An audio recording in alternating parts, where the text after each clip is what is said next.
দুধ থেকে তৈরি ক্ষীরের কথা তো সকলেই জানে, যেটা দুধ কাড়িয়ে কাড়িয়ে হয়, কিন্তু কাজু ক্ষীরের কথা আমার মনে হয় সবাই জানে না।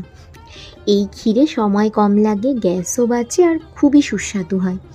আর সবথেকে বড় জিনিস হচ্ছে এই ক্ষীরটা তৈরি করে নেওয়ার পর ঠান্ডা করে ফ্রিজে, নর্মাল রেফ্রিজারেটরে স্টোর করে তারপরে ফ্রিজ থেকে বের করে যখন এই ডেজার্টটা খাওয়া হয়, কেউ ধরতেই পারবে না যেটা আইসক্রিম না অন্য কী ডেজার্ট। পুরো আইসক্রিমের মতো খেতে লাগে।